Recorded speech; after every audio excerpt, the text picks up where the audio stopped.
한국은 전쟁을 결심해 본 적이 없는 나라니까 신라성 통일 이후에 천한 몇백 년 동안 이 정보와 간첩과 모략전과 심리전과 이 전쟁이 얼마나 중요하다는 것을 잘 모릅니다. 전쟁을 할 때 정보 판단을 잘못하면 져버립니다. 그 좋은 몇 가지 사례를 들겠습니다. 김일성이가 남침을 결심을 할 때 스탈린과 모택동한테 뭐라고 이야기했느냐? 남침해도 미군이 개입하지 않는다라고 이야기를 했습니다. 그 판단이 틀렸습니다. 그래서 김일성은 한반도 적화 통일을 이루지 못했던 것입니다. 메가드도 정보 판단을 잘못했습니다. 인천 상륙작전 이후에 파죽지세로 우리가 북진할 때 여러 가지 정보 채널로서 중국이 만약 미군이 평양 북쪽으로 올라오면 개입한다 하는 메시지를 여러 채널로 보내고 실제로 군대를 만주에 집결시켰습니다. 그러나 그런 정보를 받은 메가드가 그것을 무시해버리고 북진해도 중공군은 개입하지 않을 것이라고 트루만한테 대통령한테 보고를 했습니다. 그러나 결과는 어떻게 됐습니까? 중공군이 개입했고 총반격을 해서 우리는 일사후퇴, 이산가족의 비극, 그리고 서울을 다시 빼앗기는 이런 참담한 패전을 경험했습니다. 이것도 정보 판단의 실수였습니다. 비근한 예로 2003년 부시 대통령이 이라크를 공격했습니다. 이때 공격의 명분으로 UN 등에서 설명을 하기를 후세인이 지금 핵무기를 개발하고 있다. 그러니까 쳐야 한다. 비록 9.11 테러에 후세인이 관계한 건 아니지만은 지금 핵무기를 개발하니까 그냥 둘 수 없다라고 보고를 하고 쳤습니다. 한 달 만에 이겼어요. 그래서 조사단을 보내서 핵무기 개발 흔적을 샅샅이 뒤져서나 없었습니다. CIA가 잘못 판단한 것이 밝혀졌습니다. 그래서 이라크 전쟁은 잘못된 정보 판단에 의해서 이루어진 실패한 할 필요가 없었던 전쟁이다 하는 쪽으로 이미 기우고 있습니다. 몇 조 달러의 전쟁 비용이 들고 이라크에서만 5,000명 이상이 죽었습니다. 이것도 정보 판단이 잘못됐을 때 일어나는 것입니다. 수도 없이 많습니다. 그런 예를 든다면은, 예컨대 2차 세계대전 때 히틀러는 어떤 오판을 했느냐. 불란스까지 쳐버리고, 불란스를 항복받으면은 영국은 더 이상 싸우지 않을 것이다. 그때는 영국하고 협상하면 된다. 이렇게 판단을 했습니다. 그러나 처칠이 결사항전 자세로 나왔으므로 히틀러의 이 구상은 실패하고 말았던 것입니다. 지금 이 순간에도 남북 간에는 우리가 모르는 세계에서 정보 수집 전쟁이 아마 벌어지고 있을 것입니다. 우리나라는 뭐가 가장 궁금합니까? 지금 북한의 핵폭탄이 과연 소형화되었느냐? 어디서 지금 만들고 있느냐? 우라늄 농축시설은 지하에 몇 개가 있는 걸로 보이는데 어디냐?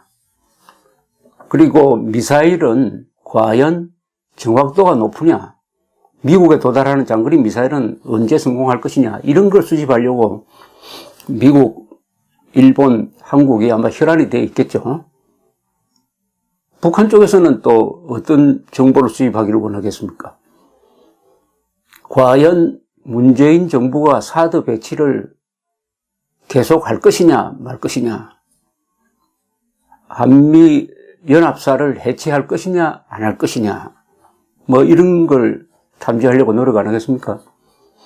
최근 국민대학의 박필학 교수는 북한에 대해서 예방적 공격을 해야 된다, 이런 시나리오를 내는데, 아마 우리 한국 미군 쪽에서는 북한의 핵시설을 예방적으로 공격할 때 저항할 것이냐, 과연 서울을 향해서 장사포를 쏘겠느냐 아니면은 핵무기 쏘겠느냐, 이런 또 정보 분석을 열심히 하고 있을 것입니다.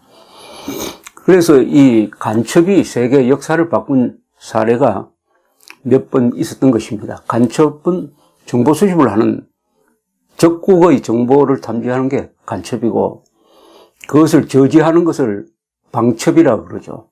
카운터 인텔리전스라고 그럽니다. 이 간첩 이야기가 나오면은 여러 종류의 간첩이 있습니다. 어느 부대가 어디에 배치되어 있고, 지금 현재 그 주변 상황이 어떻겠느냐 하는 그런 아주 낮은 수준의 정보 수집도 있고, 대통령이 무슨 생각하고 있느냐, 대통령이 어떤 전략을 세울 것이냐 하는 것을 알아내는 아주 고급 정보도 있는 것입니다. 주로 이 고급 간첩 이야기를 한번 해보겠습니다. 먼저 본론으로 바로 들어간다면 이 사진을 한번 봐주시기 바랍니다. 이 사진에서 아마 많이 보신 분이 한 분 계실 겁니다. 많이 본 사람이.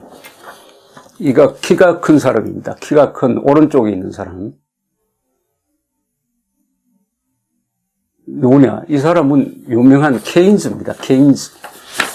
영국의 경제학자 케인즈, 수정자본주의. 프랭클린 루즈벨트의 뉴딜 정책을 이론적으로 뒷받침했던 유명한 케인즈입니다.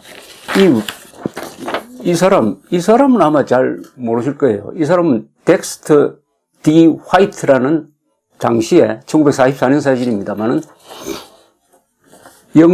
미국 재무부의 국장이었습니다. 그때 재무부 장관은 모겐소 장관의 최측근이었습니다. 이 국제 담당, 국제금융 담당 국장이었습니다. 이 사람 이야기를 하겠습니다. 덱스터 화이트. 결론적으로 말하면 이 사람이 간첩이었습니다. 소련에 포섭된 간첩이었습니다. 근데 이 두 사람이 미국과 영국을 대표하는 이 금융 최고 전문가들을 왜 만났느냐? 이건 뭐냐면 IMF를 만드는 회의를 하고 있었던 것입니다. IMF라면 우리는 1997년에 IMF의 구제 금융을 받아서 우리가 당시에 위기를 모면했으니까 아주 귀에 친숙합니다. IMF. 2차 세계대전 끝난 이후에 세계의 경제 질서를 관리하기 위해서 만든 것이 IMF고, 이것을 주도해서 만든 것은 미국이고, 실무 책임자는 바로 이 화이트란 사람입니다. 이 실무 책임자가 소련 간첩이었습니다. 어리둥절 하시죠? IMF를 만든 미국의 실무 책임자가 소련 간첩이었다. 전번에 조금 말씀드린 적이 있습니다만은, 전후의 세계 질서를 관리하기 위해서 미국이 만들어낸 또 하나의 기구가 있죠. 그게 바로 유엔입니다. 유엔 창립을 주도했던 사람, 실무적으로 주도했던 사람은 엘저 히스인데, 이 사람도 소련 간첩이었습니다. 그러니까 전후 질서를 관리하는 두 기구, 유엔과 IMF의 실무 책임자가 소련 간첩이었다 하는 사실입니다. 이 두 사람도 공통점이 있습니다. 엘저 히스와 이 화이트는 다 하버드 출신입니다. 하버드 대학 출신이에요.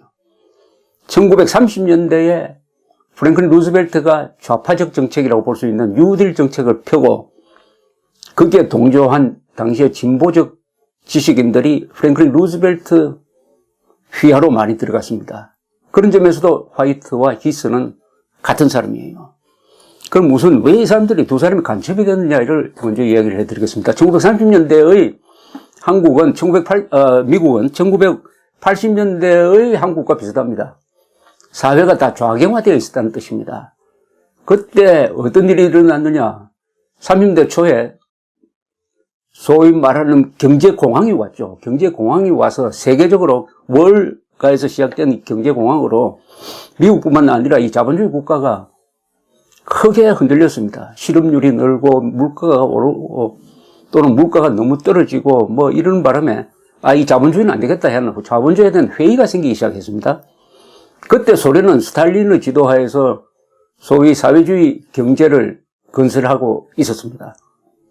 독일에서는 나치가 등장하기 할 무렵이었어요. 이때 미국의 지식인들이 사회주의 쪽으로 기울기 시작했습니다. 1980년대에 광주 사태 이후에 한국의 대학교에서 좌경화가 되면서 그것을 노린 북한이 주사파를 키운 그 상황과 매우 비슷합니다.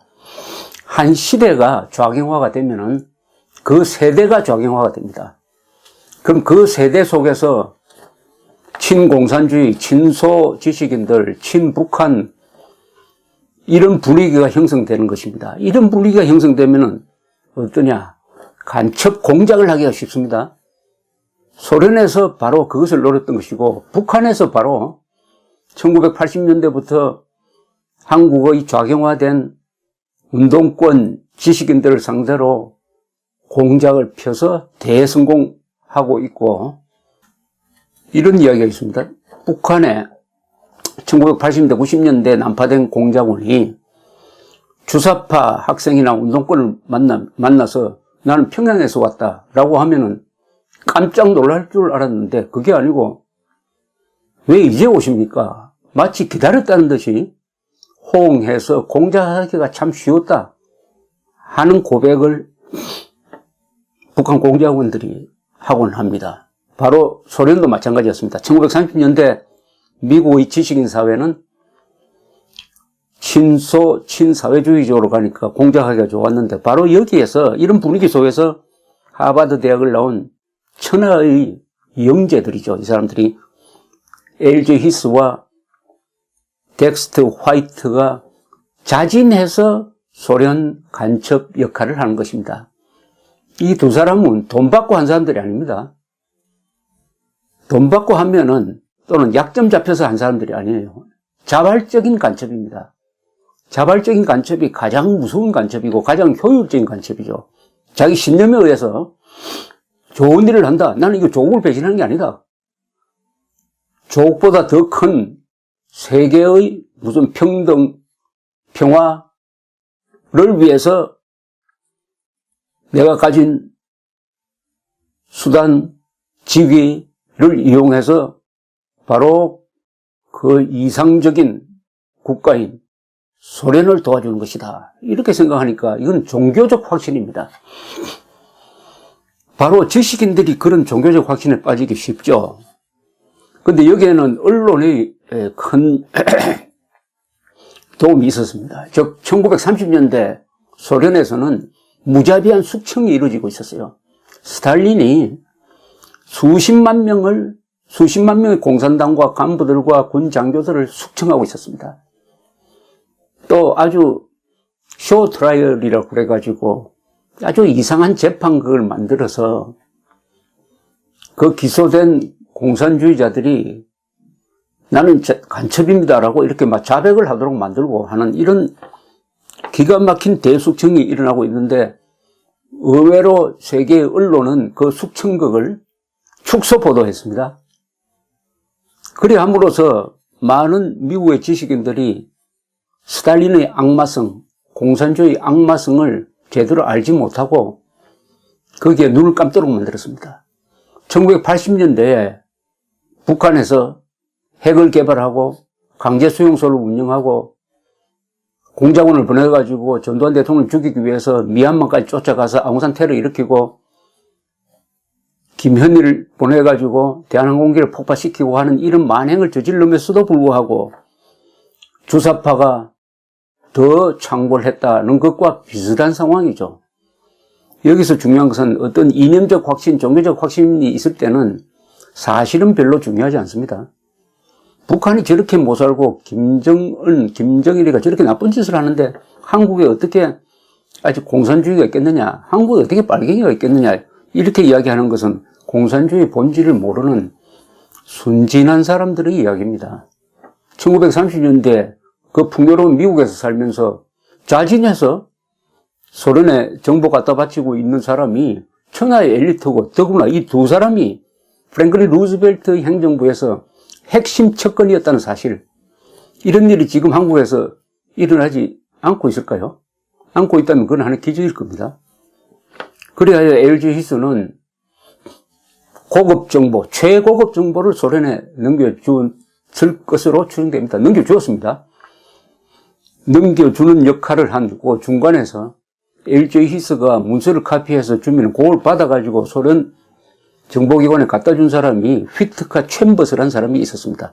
이 사람은 또 화이트로부터도 정보를 받아서 소련 정보기관에 갖다 바치는 그 매개 역할을 했습니다. 휘트커 챔버스라는 사람은 나중에 전향을 합니다. 이 사람이 바로 히스와 화이트를 잡은 사람이에요. 그 사람은 미국 공산당원이었습니다. 그러다가 나중에 스탈린은 무자비한 숙청극을 보고 자기도 신변의 위협을 느끼고 절망하고 해가지고 전향했던 사람입니다. 이렇게 해서 이 히스와 화이트가 등장하는데 이 화이트 이야기부터 먼저 좀 하겠습니다. 이 화이트가 세계 역사에 중요한 영향을 끼치는 역할을 하나 맡았다. 역할에 참여하였다는 증언들이 요사이 나오고 있습니다. 요사이. 냉전 시대가 끝나고 소련에 이제 정보기관에 있었던 사람들이 회고록을 쓰기 시작을 했습니다. 그래서 회고록 중에서 최근에 이 밝혀진 사실이 이런 게 있습니다. 어떤 거냐 하면 이 진주만 기습과 관계가 됩니다. 여러분 1941년으로 이렇게 역사가 거슬러 올라가면은 1941년에 세계가 완전히 뒤집어지는 사건이 두 개가 일어납니다. 1941년 6월 22일, 1941년 6월 22일, 나치 독일이 소련을 칩니다. 수백 개 사단으로서 역사상 최대 규모의 전쟁이 벌어집니다. 기습을 당한 스탈린의 소련군은 초장에는 왕창 무너졌습니다. 그 대평원을 전차군단이 진격을 하는데 금방 소련이 붕괴될 것 같았어요. 그래서 이제 소련은 끝났다. 스탈린은 끝났다. 41년 안으로 독일이 러시아까지 다 묶는다. 이런 판단을 하고 있었습니다. 이런 상황이었어요. 그때 스탈린은 밀리면서 반격을 준비를 하기 시작을 합니다. 모스크바에서 산업시설을 철수해 갖다 후방으로 돌리고 그렇게 하면서 반격의 찬스를 기다리는데 스탈린의 고민이 하나 있었어요. 그것은 일본입니다. 바로 일본이 만주에 주둔을 하고 있었습니다. 관동군을 수십만 명 만주에 두고 있었어요. 만주국이라는 괴뢰국을 하나 만들어 놓고 그래서 독일한테 지금 이렇게 밀리고 있는 소련군의 배후에서 일본군이 만주에서 북상해가지고 소련군을 치면은 이 소련하고 일본 사이에 샌드위치가 돼가지고 소련은 폭삭망하게 돼 있었습니다. 그래서 신경을 곤두세워가지고 일본군의 동향을 관찰하기 시작했습니다. 자, 일본도 이제 고민에 빠졌어요. 어떤 고민이냐. 일본은 이미 일본, 나치 독일, 무솔리니, 이탈리아 이 세 나라가 일종의 동맹 관계를 맺은 직후였습니다. 그러니까 군국주의, 나치, 파쇼 이 세 나라가 동맹 관계를 갖게 된 거죠.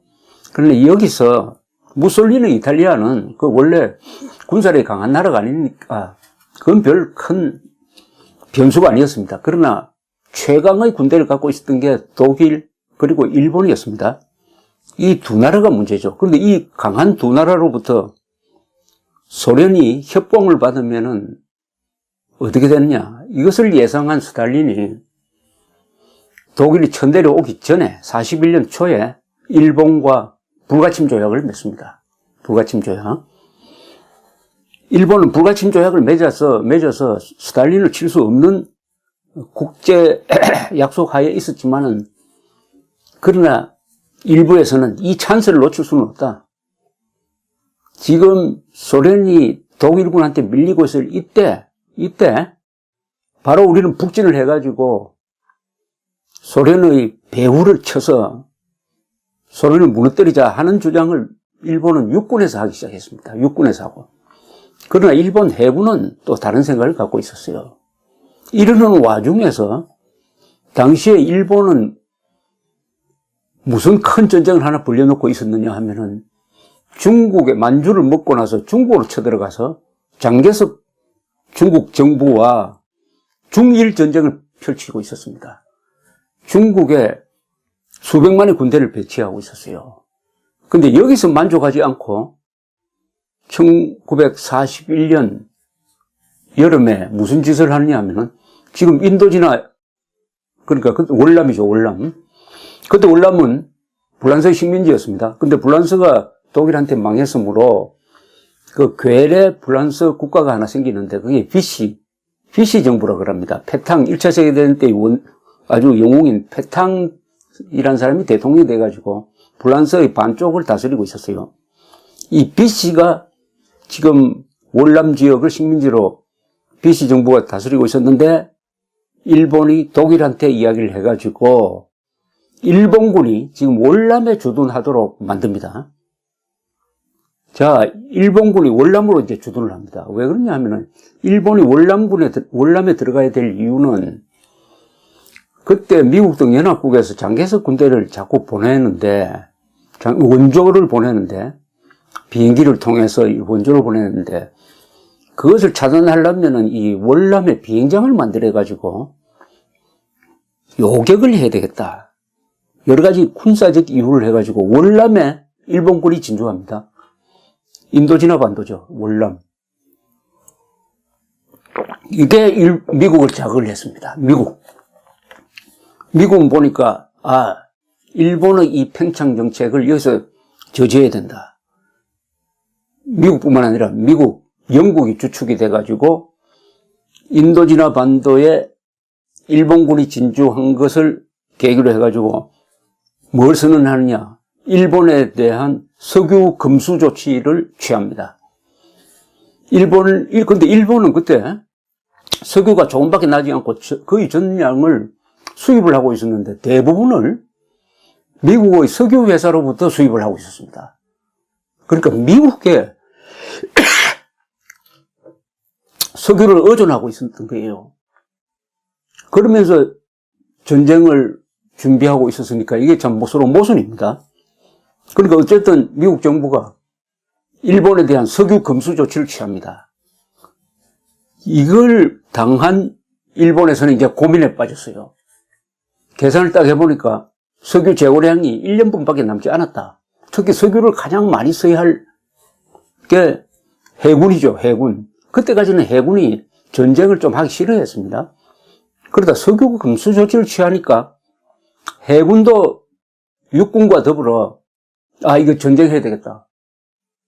우린 잘못하면은 목이 졸려서 죽게 생겼다. 그때 기름이 나온 데가 어디 있었습니까? 지금 인도네시아입니다. 인도네시아. 네덜란드 식민지인 인도네시아에서 지금도 그렇지만 기름이 많이 나오니까 그 인도네시아를 쳐가지고 석유 자원을 확보하는 전쟁을 해야 되겠다. 이렇게 판단을 한 겁니다. 그러다 보면 어떻게 됩니까? 북쪽으로 쳐올라가서 소련을 칠 여력은 없고 이제 남쪽으로 내려가야 됩니다. 남쪽으로 내려가는 그런 남진 정책을 구상을 하고 있었는데 이때 지금 말씀드린 화이트가 등장합니다.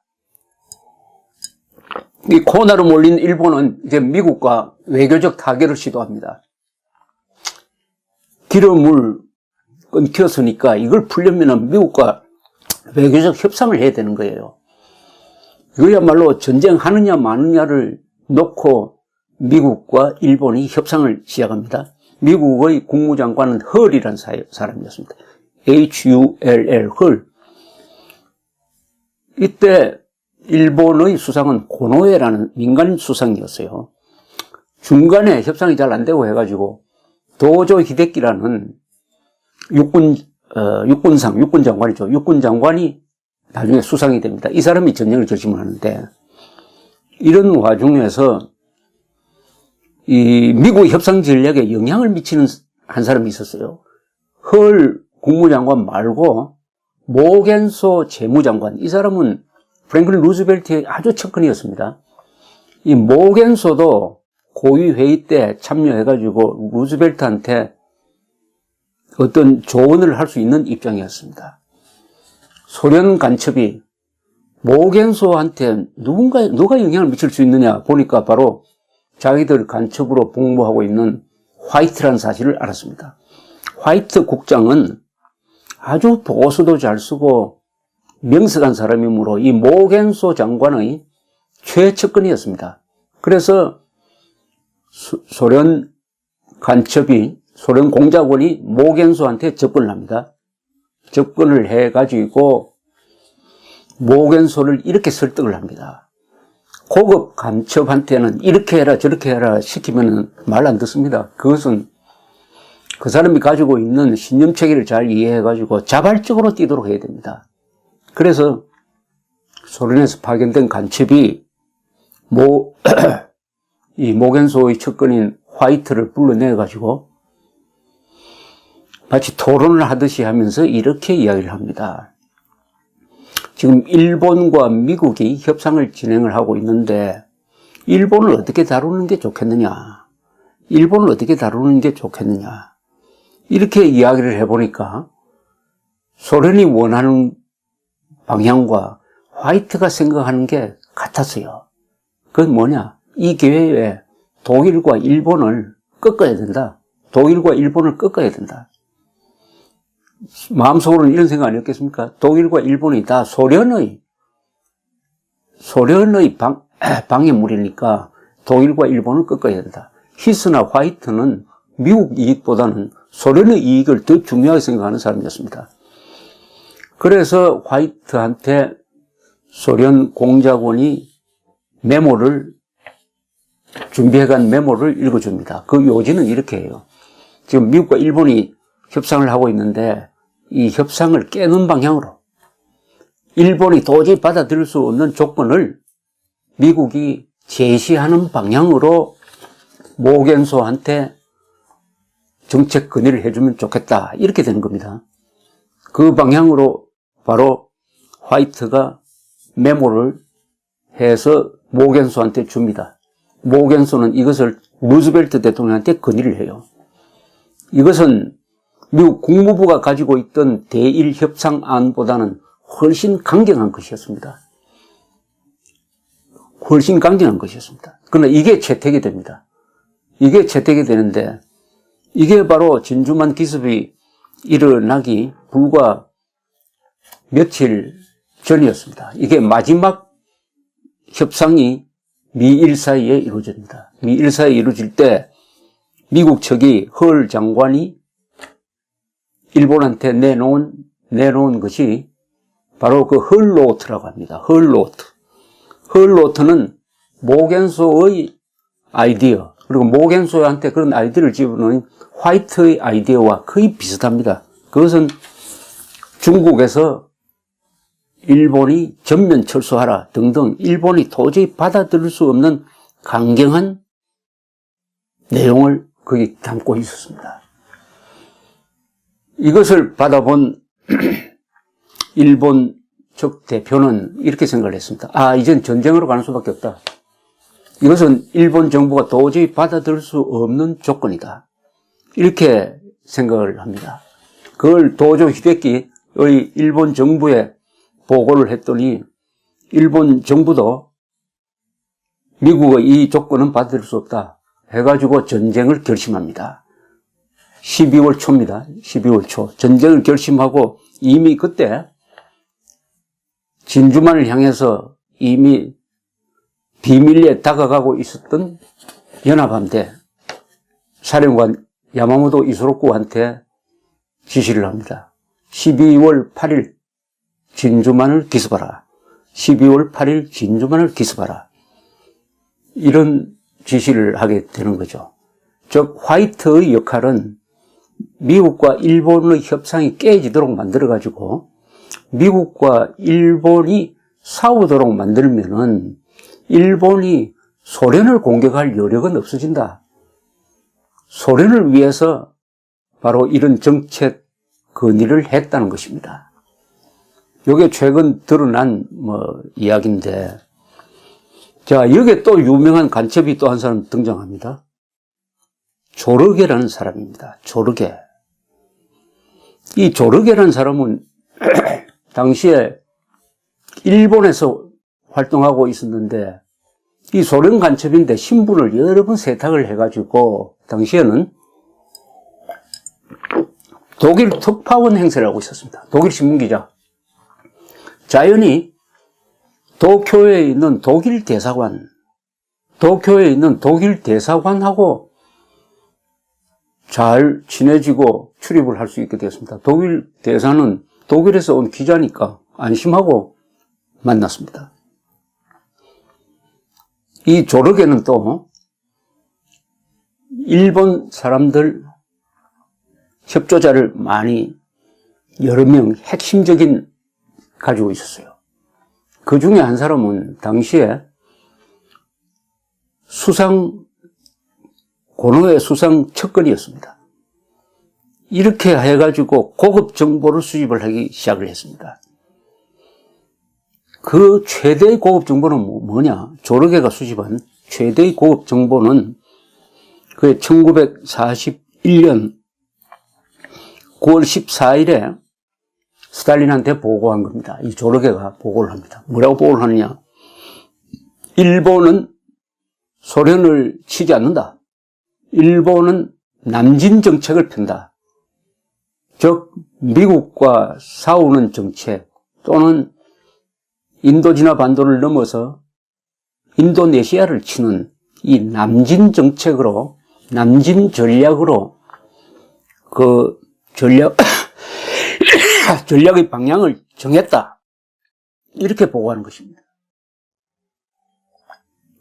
이 조르게의 정보를 스탈린은 믿을 수밖에 없었습니다. 왜 믿을 수밖에 없었느냐? 이 조르게는 독일 특파원으로 위장을 해가지고 도쿄에 있는 독일 대사관을 출입하는 과정에서 바로 1941년 6월 22일에 독일군이 소련을 친다 하는 정보를 미리 입수를 했습니다. 그럴 수밖에 없는 게 독일과 일본이 아주 동맹국이니까 이 정보를 스탈린한테 보고를 합니다. 스탈린한테 직접 들어갔습니다. 그러나 스탈린은 그걸 무시해버립니다. 무시해버려요. 스탈린도 그때 독일이 칠 것이라는 많은 정보를 입수하고 있었지만은 이상한 자기 확신이 하나 있어가지고 그걸 다 무시를 했습니다. 그 중에 하나가 조르게의 정보였습니다. 가장 정확한 정보였어요. 무시했는데 과연 그 예언대로 6월 22일 날 나치 독일이 기습을 했습니다. 그러니까 스탈린으로서는 자기가 무시했던 정보가 정확했으므로 조르게의 정보, 즉 일본군은 북상해가지고 소련을 치지 않는다. 남쪽으로 내려갈 것이다. 이런 정보를 믿게 되었던 것입니다. 그때 이 정보가 왜 중요했느냐? 독일군이 모스크바로 진격을 하고 있었습니다.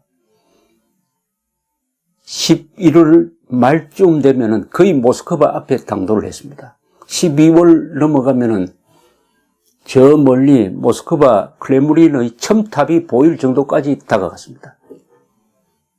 이때 굉장한 추위가 닥쳐왔어요. 이제 모스크바가 완전히 포위될 상황에 몰렸을 때 스탈린이 거의 마지막으로 예비병력을 투입합니다. 예비병력을 투입해서 반격작전을 펴니다. 이 예비병력이 어디서 나타났느냐? 어디서 왔느냐 주로? 바로 만주에 있는 일본군을 견제하기 위해서 시베리아에 배치해 두었던 소련군 약 50만 명을 서쪽으로 돌려서 모스크바 앞에서 반격전에 투입하는 겁니다. 50만 명입니다. 50개 사단이에요. 이것을 일본을 경계하기 위해서 시베리아에 배치했다가 조르게의 정보를 받아보니까 일본 걱정할 것도 없다고 하니까 이것을 50만 명을 빼내가지고 독일군의 공격을 마지막에 저지하는 반격작전에 투입합니다. 그렇게 해서 41년 12월의 모스크바 대반격작전에서 독일군이 후퇴하고 무너지고 해서 한 100km쯤 후퇴를 합니다. 여기서 스탈린이 살아나고 소련이 살아나는 거죠. 전쟁 1939년 9월에 나치 독일이 폴란드를 치면서 시작됐던 1차 세계대전. 2년 만에 처음으로 나치 독일 육군이 후퇴를 하게 되는 거죠. 거기에 결정적 도움을 준 것이 동쪽에서 차출한 50만 소련군이었고, 그것을 가능하게 했던 것은 조르게의 결정적 정보였다는 사실입니다. 이 조르게는 결정적 정보를 제공한 그 며칠 뒤에 10월 17일, 한 달 뒤군요. 1941년 10월 17일에 일본 경찰에 체포가 되었습니다. 일본은 조르게를 살려놓고 조르게와 소련이 붙잡아두고 있는 일본 간첩을 서로 맞교환하자고 제의를 했지만은 스탈린은 거절했습니다. 스탈린은 조르게를 모른 척 했습니다. 그건 우리하고 아무 관계없다. 이렇게 해서 조르게는 소련을 구하는 정보를 제공을 하고도 제대로 인정을 받지 못하다가 1950년대 후르시오프가 스탈린 이후에 스탈린 격하운동을 벌리면서 정권을 잡은 이후에 처음으로 이 사형당한, 조르게는 나중에 사형되었습니다. 조르게를 소련 간첩으로 인정하고 영웅으로 받들었다고 합니다. 자, 그럼 다시 화이트로 돌아옵니다. 이렇게 해서 진주만 기습이 시작됐습니다. 진주만 기습 그 자체는 전술적으로 상당한 성공이죠. 진주만에 모여 있었던 미국의 함대가 큰 타격을 받았습니다. 그때는 또 일요일이었습니다. 미국은 협상이 깨졌으므로 일본이 반드시 칠 것이다. 이런 것은 예상을 했습니다. 그러나 진주만을 칠 것이라는 예상은 하지 못했어요. 그날 아침에 접근한 일본 함대에서 수백 대의 전투기가 다가올 때, 일요일 아침이었습니다. 오전이었죠. 그때 비로소 알았습니다. 대부분의 180대의 비행기가 부서졌는데 그게 다 활주로에서 부서졌습니다. 떠보지도 못하고, 미국의 전투기는. 그리고 한 3,000명이 전사를 했습니다. 아리조나호에 타고 있던, 아리조나호가 전남입니다만 가라앉는 바람에 거기 그 배속에서 1,600명이 죽었습니다. 요새 호놀룰루에 가면은 그 침몰한 아리조나호를 세월호처럼 건져 올리지 않고 그대로 두고 유해도 건져 올리지 않았습니다. 그 위에 기념물을 만들어 놓은 것을 아마 볼 수 있을 것입니다. 다만 이때 이 진주만에 있던, 펄하버에 있던 일본의 항공모함은 당시에 공격을 받지 않았습니다. 그 며칠 전에 출항을 한 뒤였습니다. 항공모함이 살아있었어요. 항공모함을 격침시키지 못한 것은 일본의 완전한 계산 착오였던 것입니다. 자, 이 진주만 기습이 뭘 의미하느냐? 진주만을 공격을 하니까 그 며칠 뒤에는 히틀러가 미국을 상대로 선전포고를 합니다. 그때까지는 미국과 독일은 아직 싸우지 않았습니다. 영국이 고독하게 나치 독일을 상대하고 있었는데 진주만 기습 직후에 나치 독일 히틀러가 가만히 있는 미국에 선전포고를 합니다. 이렇게 되니까 어떻게 됩니까? 독일은 세계 최대의 육군국인 소련과 싸우고, 세계 최강의 해군을 가진 영국과 싸우고, 세계 최강의 경제력을 가진 미국을 적으로 돌리는 전략적 실수를 하는 거죠. 그래서 이미 1941년 12월에 나치 독일과 일본의 운명은 그때 결정된 겁니다. 다만 시간을 얼마나 끄느냐, 어떤 식으로 전쟁이 끝났냐만 남아있었지, 전쟁의 결론은 이미 거기 났던 것입니다. 그것이 진주만 기습의 역사적 의미고, 그것은 또 1945년 8월 15일에 대한민국이, 우리 한민족이 해방되는 것을 예약한 거죠. 해방되는 것을 예약한 겁니다. 이런 사태를 예견한 분이 바로 워싱턴에 있었던 이승만 대통령이죠. 이승만 대통령은 1941년 진주만 기습이 있기 전에 책을 하나 썼습니다. 자펜 인사이드 아웃이라는 책. 일본의 내막이라는 책이죠. 그 책에서 일본이 반드시 미국을 공격한다. 그것도 모르고 미국에서 지금 반전 운동하는 사람들, 독일과 영국이 싸우는데 미국은 구경만 하자, 우리 전쟁하지 말자 하는 여론이 많았습니다. 그때 반전 여론이 아주 높았어요. 루즈벨트도 그것을 거부하기가 힘들었습니다. 루즈벨트는 참전해야 된다는 생각을 갖고 있었지만은 워낙 여론이 전쟁하지 말자는 거니까. 그런데 이승만은 일본하고 전쟁을 피할 수 없다는 그런 예언적인 책을 썼던 것입니다. 그 책 속에 이승만 대통령이 아주 명언을 하나 남겼습니다. 그것은 오늘날 대한민국에도 적용되는 말입니다. 무조건적 평화주의자는 간첩과 같다. 무조건적 평화주의자는 간첩과 같다라고 이야기를 했습니다. 이렇게 이야기합니다. 미국에 있는 이 평화운동가들은 왜 미국에서 평화운동을 하느냐? 평화운동을 하려면 동경에 가서 하든지 베를린에 가서 해야지. 전쟁을 지금 일으킨 놈들한테 가서 평화를 부르짖어야지. 왜 미국에서 평화운동을 하느냐? 그래서 그런 사람들을 무조건적 평화주의자라고 하면서 무조건적 평화주의자는 간첩은 아니지만 결과적으로 간첩과 같은 행동을 한다. 이렇게 이야기했습니다. 오늘 한국에서 사드 배치 반대하는 사람들은 사드 배치 반대 운동을 어디서 해야 됩니까? 북경에 가서 하고 평양에 가서 해야 되는 거 아닙니까? 왜 한국에서 합니까? 한국에서. 무조건적 평화주의자는 간첩과 같다. 바로 가짜 평화주의자들의 정체를 정확하게 지적한 내용이었습니다. 자, 그러면 덱스터 화이트는 그 뒤에 어떻게 되었을까요? 이 사람은 그 뒤에 어떻게 되었을까요? 간첩질을 해가지고 잘 먹고 잘 살고 했을까요?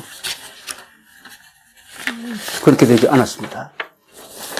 이 덱스터 화이트는 아까 말씀드렸던 대로, 처음에 말씀드렸던 대로, 이 영국의 유명한 케인즈와 함께, 영국을 대표하는 케인즈와 함께 미국을 대표해가지고, 브레튼 우즈 조약이라고 그러죠. 이 브레튼 우즈에서, 뉴잉글랜드 지방에 있는 브레튼 우즈에서 회의를 해가지고 IMF를 만드는 이런 주무자가 됩니다. 그게 1944년인데, 이 무렵에 또 이 화이트가 소련을 위한 큰 일을 하나 해냅니다. 소련을 위한 큰 일을 해내는 게 뭐냐면은, 이제는, 독일이 많을 것을 예상한 연합국이라 하면 주로 영국, 미국입니다.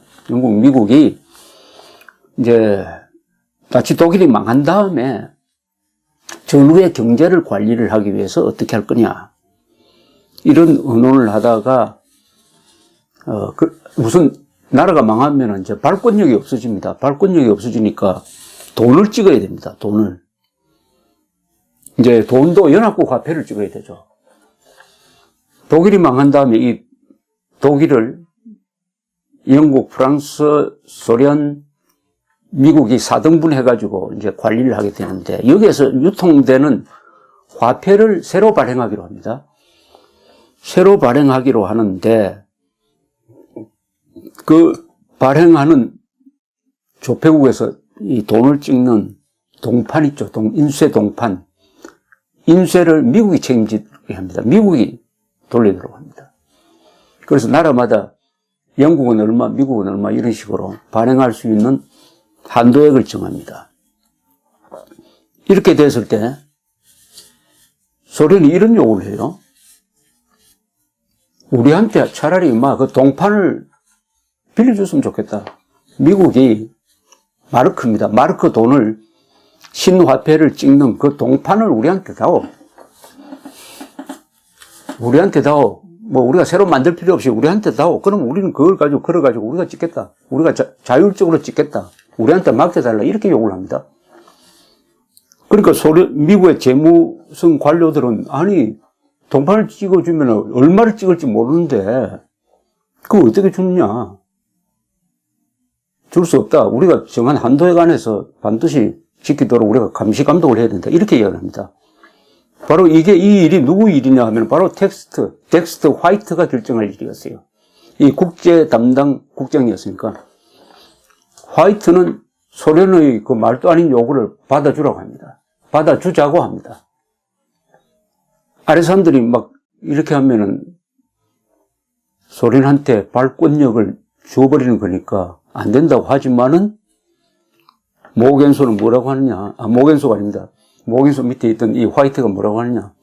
아니, 소련이 좀 그렇게 마구잡이로 찍어가지고 좀 남겨도 괜찮다. 그동안 이 전쟁을 하면서 소련이 얼마나 많이 죽었느냐. 사실 이건 사실이죠. 2차 세계대전 때 제일 많이 죽은 사람들이 소련 군인과 소련 민간인입니다. 한 2천만 명이 죽었어요.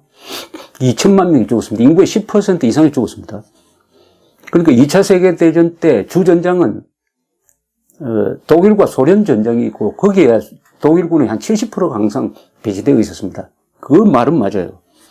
독일을 저지하기 위해서 가장 큰 피해를 당한 소련을 좀 도와주자. 그러니까 우리 그 화폐 동판 그거 가지고 뭐 째째해 굴지 마자 해가지고 그러니까 프리핸드를 줘버립니다. 이걸 가지고 소련이 멋대로 발권을 했는데 나중에 누가 계산을 해보니까 이걸로 해가지고 미국이 손해보고 소련이 덕을 본 게 65억 달러였다고 합니다. 65억 달러. 그러니까 65억 달러를 소련에 먼저 해준 거하고 마찬가지죠. 근데 간첩이 하나 있으면 이렇게 편리합니다. 정책 부서에 간첩이 하나 있으면요.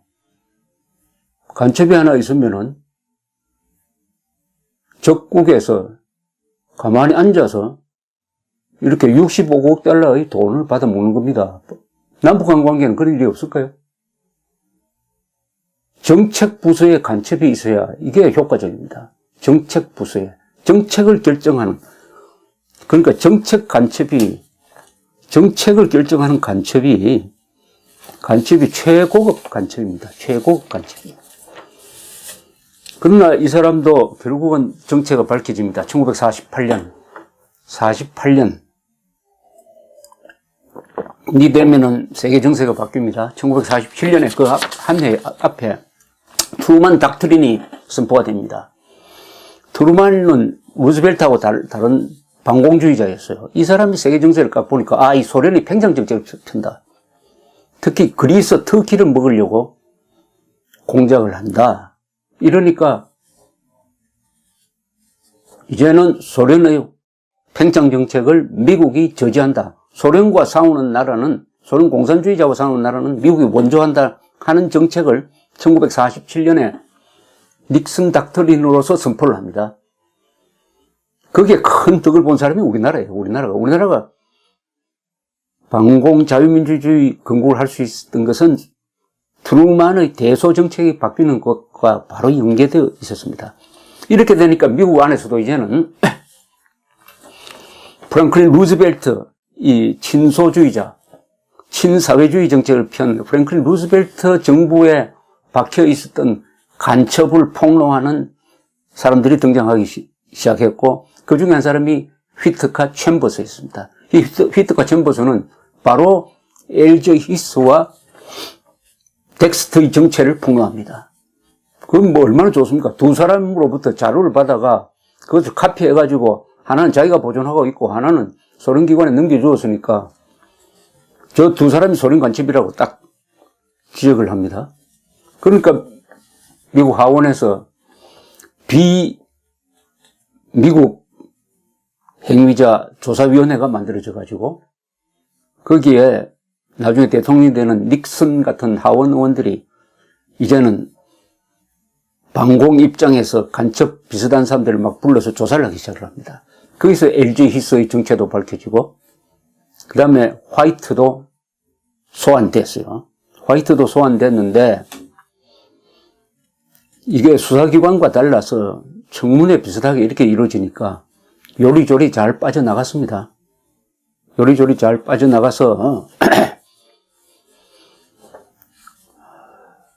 처벌은 모면하는 것 같았지만은 얼마나 많은 스트레스를 받았겠습니까? 자기가 지은 죄는 자기가 제일 잘 알지 않겠습니까? 더구나 고위직에 올라갔습니다. 이 챔버스의 폭로가 없었으면은 소련 간첩 두 사람, LG 히스는 국무장관이 되었을 것이고, 이 화이트는 재무장관이 되었을 가능성이 많습니다. 그래서 화이트는 그 의회 조사를 받고 나온 직후에, 그 다음날인가, 그 다음인가? 심장마비로 죽었습니다. 심장마비로 죽어버렸습니다. 요게 덱스터 화이트의 이야기의 끝인데, 여기서 이 이야기를 듣고 계시는 분들이 항상 가질 의문.